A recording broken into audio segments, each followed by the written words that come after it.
Hey there, Miller, Strategy Battle Gamers. So we're now past the 100th video threshold. So this is going to be video 101. This is probably going to be the last unboxing I do for a while, just because I've received all the characters and models, like types I'm needing for my Hobbit army, and the Hobbit army is kind of going to be my last army for a while. So I say, I mean, who knows when the new stuff comes out, I'll probably start another army again. But, so I got, okay, so today what I'm going to be unboxing. So I'm doing kind of like how we used to do it, old school style, just because I got a pretty big order. So of course I got the Scouring of the Shire box set. It's right here. But I'll do that last. Best for last. So I'll start with the Hobbit Militia,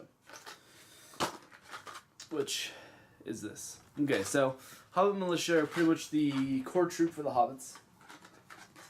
The bowmen and the sheriffs are kind of their specialty units. I mean, they're kind of a weird army. They don't have like a like Minister of Warriors of the Core, Fountain Guard, and all that, or the elite.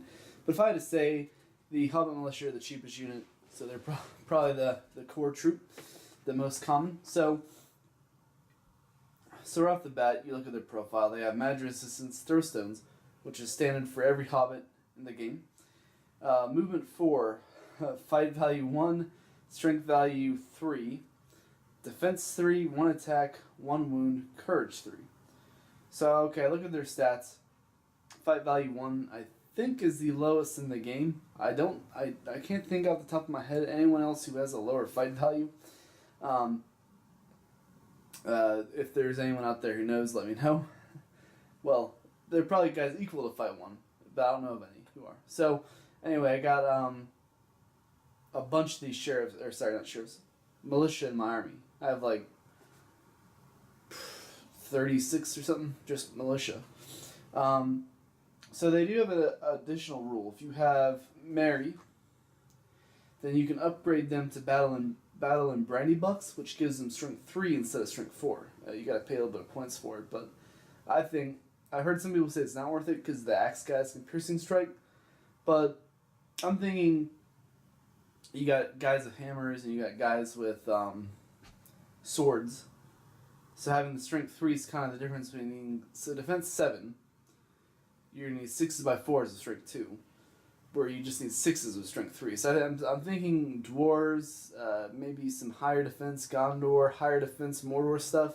I'm kind of thinking in that line of wounding things. So that's why I'm going to upgrade into battle and brandy bucks. So we'll go and open it up. It's the new style case where you can just pull it out, the back off pretty much. It comes with 4 bases, which makes sense because this set comes with 4 models. By the way, anyone, I don't know if US and Canada share it, possibly. I know US at least. All the Hobbit models are out of stock now at the warehouse because of me. So, sorry about that. Anyone who's wanting to maybe buy some Hobbits. So I'll start off, he's like a blacksmith. He has the hammer. He's a pretty cool model. And one thing about the Hobbit Militia is they're very versatile in terms of the weapons they carry. There are 2 axe guys, 2 piercing strikes, and then we got a guy with a sword.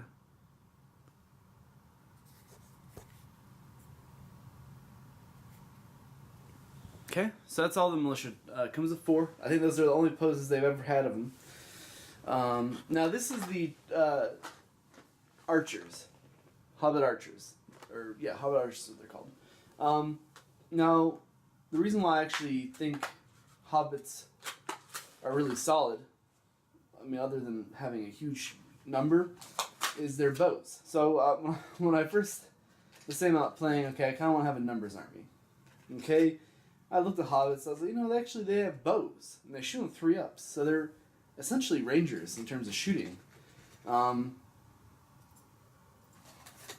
which is great.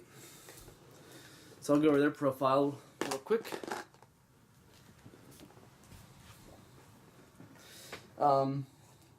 Okay, so Hobbit Archers are, okay, so they can take a war horn, which I am. This is him. He comes with the command set. So I'm going to use a horn with one of my archers. Okay, so they're pretty cheap. Again, as a unit, they're really cheap. They have a bow in their war gear, and then the model has a dagger on them. So, magic resistance throw stones. They have fight 2 instead of fight 1, so they're a little bit better than a militia. Strength 2, defense 3, 1 attack, 1 wound, courage 3. So they're pretty much the exact same, except for the higher fight, and they shoot on 3-ups, which again, they're going to be shooting like rangers, which I'm looking forward to using that ability. Now, these are all new models. I've actually never seen Hobbit Archers. So, we got one guy, looks like he's wearing like a farmer hat, some kind of maybe gardening hat or something. Here's the model. His bow is a little bit bent up, which is fine. Needs some flash on him. And, okay, and we've got another guy. He's wearing like a vest. I don't know if it's like a kind of one of those old school dress kind of petticoats or whatever they were called, the vests. Okay, we got another pose. And one thing I love about the Hobbit models is all 4 of them are different poses, which I think is really cool. They're ahead of their time, because now it's kind of the meta for the models and the boxes being different. And then here's the last one. He's a different pose. He's wearing like a on the town kind of hat. Alright, so that's all the troop choice that I have. I have sheriffs, but I bought them a long time ago, so there's no point in having it unboxed, unfortunately. So here's the main event, actually. This is what I was really looking forward to showing you guys. So this is the Scouring the Shire box set. Recently, like within the last year, well, yeah, within the last year, just got back in print on Games Workshop, which I love this set. I've been kind of holding up to get it, but since I decided to start Hobbits, I bought it. And then also kind of Sharking the Worm, since I play Isengard, I'll have all the characters for Isengard now as well, which is cool. So, oh yeah, it's really heavy. You can tell all the metal models in there. So, I'll start with Sharking the Worm, actually.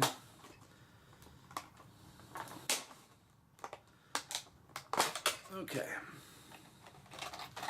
So, here's Sharky. He's actually a pretty hefty model. His cape and stuff. He has a dagger, I believe, on the model. Yeah. And he has his staff, which counts as a two-handed weapon. It's not really a staff. I guess it's just a stick. And then we got the worm, which I remember me and Dan a long time ago. We were on eBay, and we're looking at rare out-of-print airborne models, and someone was trying to sell this model, the worm, calling it a rare airborne model. So it's kind of weird because we both knew it wasn't. So that's him. He's looks like he's about to stab Sharky, kind of in that pose. I mean, doesn't have a whole lot of detail on him. He'll probably be a pretty easy model to paint. Kind of like the actual Green Wormtongue model himself was really easy to paint. So, I don't have their stats. I don't have my book with me, but I'll go over their stats because we actually just recently used them. So, Sharky is pretty much a watered-down version of Saruman. He casts Immobilize on a 2-up, and he has Terrifying Aura. Those are his 2 spells. 4 Will, 1 Might, 1 Fate. Fight 4, Strength 4, 1 Attack, 2 Wounds, 1 Fate, something like that.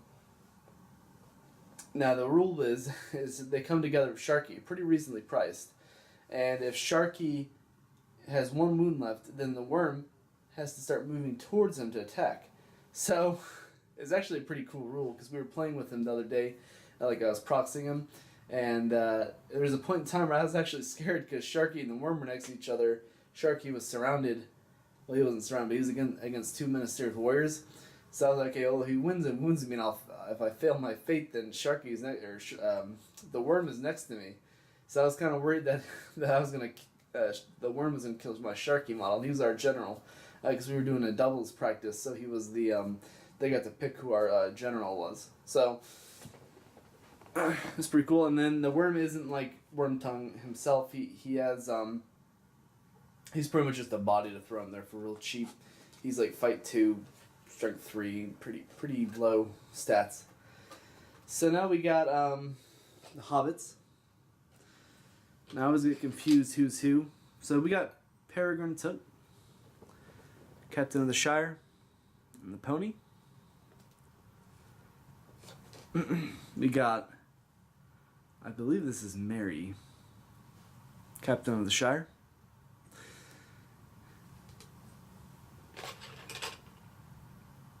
I believe this is Frodo of the Nine Fingers. That's the name of his profile.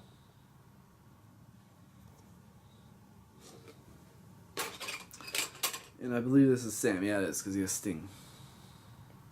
Hey guys, I'm about to run out of battery. I'm going to plug in my camera real quick, and I'll come back and we'll go over the rest of it. Alright guys, sorry about that. Let me adjust that again. So, basically, I think if you're playing this army, the Shire, then these 4 heroes are pretty much essential to have.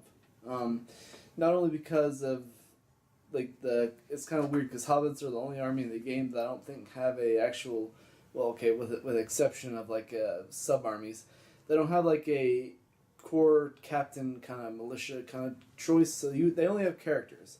So basically, if you want to run them, you have to use the characters, and there are only so many characters in this army. So if you didn't take the 4 Hobbits, then you would probably have a really small Hobbit army, like 3 warbands or something like that worth. So yeah, those 4 there are pretty much the core heroes of this list. So for the Nine Fingers is the first, and I'm probably going to make him my leader just because it makes sense. He's the higher defense out of all of them. So basically his rule is this: magic resistant throw stones. He can take a pony, he can take an elven cloak, and he has a mithril coat and his war gear. So that's why he has the higher defense. Frodo can never charge an enemy for any reason. He will still fight to defend himself if he himself is charged, but will not strike blows if he wins. So it's kind of like, I think in the book, when they start beating up on the ruffians, like they're actually getting really violent with them, Frodo intervenes and is like, well, we don't want to do this. We don't want to, so it's kind of representing that. He kind of, when he returned to the Hobbit, the Shire, he was not really his former self. He experienced kind of war kind of thing, which is cool. That's a cool rule. I mean, and then here's the reason why I think it's worth taking him, is because he has home as the hero. Frodo counts as being a banner. Note this cannot be, of course, picked up and wielded any other. Okay, this is like a joke. I think alluding to Sam. So 3-inch banner, I believe. Yep. So that's a really good rule. I mean, have him into your kind of troops. Samwise the Brave is the next pick. Out of all the Hobbits, Bilbo and Sam are probably my favorites. So I'm using him, 1, because, again, he's pretty good for the army, and 2, he's one of my favorite characters, so it's worth taking him. So he can take a pony, elven cloak as well. His war gear is Sting. So Sting's a really good rule because it gives him higher strength, of course. So his stat line is fight 3, strength 3, defense 3, 1 attack, 2 wounds, courage 5, 2 might, 2 will, 3 fate. He has magic resistance and throw stones. So he has 3 fate, which I don't think any of the other hobbits do. No. So it's worth taking him. He's a little bit, I want to say tanky, but only because he has more fate. Some of the other hobbits have better defense than him, but and then having Sting, of course, is good because he'll have the strength 3. Magic resistance and throw stones, of course. So Peregrine, Captain of the Shire, is the next one, and he's actually, yes, Frodo. This is Sam. No, this is Merry. I always get, it's like kind of, he has like a really weird face. This is Merry. I always get him confused with Sam because he kind of looks like he would be Sam. Here's Sam. He has Sting in his hand. You can see. Peregrine is this model. I actually really like the Peregrine model because you can tell he has like the. Let's see. He has the Minas Tirith or the white tree. As you can tell, which I thought was really cool. So I'm taking him as well on my list. He's fight 3, strength 2, defense 4, 2 attack, 2 wounds, courage 4, 1 might, 1 will, 2 fate. Now he's wearing armor, so that's why he has the higher defense. He can take a pony, elven cloak, Now he can upgrade archers. The Hobbit Archers, he can upgrade them to have a higher fight value. Fight 3, so in a way I'm like, okay, it could be worth it, but then at the same time I'm like, okay, well, most armies are going to have a higher fight than me anyway. Unless we're talking about gun to bat, even gun to bat, they can mix in berserkers and stuff like that. So I figure I would save those points and just give my guys a strength 3, which is on the next page. So Peregrine, he's in my army as well. Okay, so I got Meriadoc, Captain of the Shire. He's the Horn of the Rittermark, which I think this profile comes with the horn, which is really good. +1 to courage. It's a rule, not a war gear kind of thing. So it could be added in with a bowman with a horn, which is what I'm doing. Okay, so he can be upgraded with an elven cloak, pony, and shield. I'm giving him a shield to give him the higher defense. And he has armor, I believe, in his war gear. Yes, armor and the Horn of the Rittermark. Okay, so he's fight 3, strength 2, defense 4, 2 attack, 2 wounds, courage 4, 1 might, 1 will, 2 fate. And he can upgrade militia to battle and brandy bucks, so they're strength 3. That's one of the reasons I'm taking him. I like that rule. I like the idea of having strength 3 guys and a strength 2, and then again he's pretty solid profile. I mean, honestly, when you look at it, you're like, okay, these guys are not as good as like Aragorn or Legolas or even just the captain, but you gotta think they're a fraction of the price. I mean, they're really cheap, and I mean, we're talking between the 4 of them, 5 might. That's pretty good. I mean, especially because I haven't played them yet, of course. It's kind of in theory, but I don't think they're going to need to do heroic moves, because if someone charges you, you got so many models just to swarm them. But, so that's all the models that I got. I'm actually going to have a lot of painting, because I actually have several blisters. I have, not to mention I have